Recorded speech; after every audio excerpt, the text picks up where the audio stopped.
Topic start చేసే ముందు దేవుళ్ళు లాంటి ఆడియన్స్ కు మా హృదయపూర్వక నమస్కారాలు. మా ఛానల్ను సబ్స్క్రైబ్ చేసుకుని ఆదరిస్తారని మనస్ఫూర్తిగా కోరుకుంటున్నాం. యుద్ధం 2 1965 యుద్ధం. రహస్య ఆపరేషన్ మరియు ట్యాంకుల మహాయుద్ధం. 1 operation Gibraltar. Pakistan plan fail అయింది. పాకిస్తాన్ ఓ సీక్రెట్ ప్లాన్ వేసింది. భారత కాశ్మీర్లోకి వేల మందిని పంపి అక్కడ తిరుగుబాటు రేపితే కాశ్మీర్ ఆటోమేటిక్గా మనకే వస్తుంది. కానీ ఏమైంది? అక్కడి ప్రజలే వాళ్లను పట్టుకొని భారత సైన్యానికి అప్పగించారు.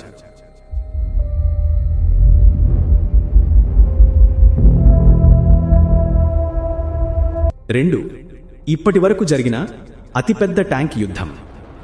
ఈ యుద్ధంలో 600 కంటే ఎక్కువ ట్యాంకులు పంజాబ్ సరిహద్దుల్లో ఒకేసారి ఢీకొన్నాయి.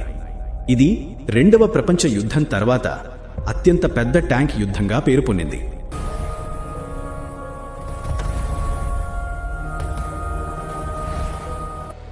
3 భారత్ లోపల లాహోర్ దాకా చేరిందా? ఈ యుద్ధంలో భారత సైన్యం పాకిస్తాన్ లోపలికి వెళ్లి లాహోర్ నగరానికి 20 కిలోమీటర్ల దూరం వరకు చేరింది. అప్పుడు ప్రపంచ దేశాలు భయపడి ఇంకా ముందుకు వెళితే అణువాయుధాల యుద్ధమవుతుంది అని యుద్ధం ఆపేశాయి.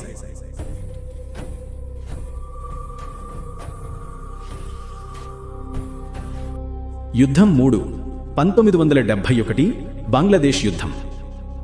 పాకిస్తాన్ జీవితంలో అతిపెద్ద అవమానం. 1 13 రోజుల్లో పాకిస్తాన్ మోకాళ్లపై. ఈ యుద్ధం కేవలం 13 రోజులు మాత్రమే నడిచింది. ఇదే ప్రపంచ చరిత్రలో ఒక అతి వేగవంతమైన సంపూర్ణ ఓటమి.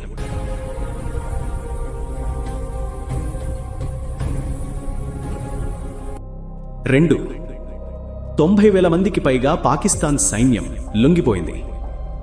పాకిస్తాన్ జనరల్ అమీర్ అబ్దుల్లా నియాజీ భారత జనరల్ జగ్జీత్ సింగ్ అరోరా ముందే లొంగిపోయాడు. 90,000 మందికి పైగా సైనికులు ఖైదీలయ్యారు.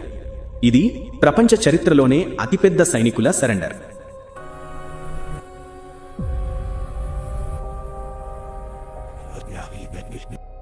3 కొత్త దేశం పుట్టింది. ఈ యుద్ధం వల్లే బంగ్లాదేశ్ అనే కొత్త దేశం పుట్టింది.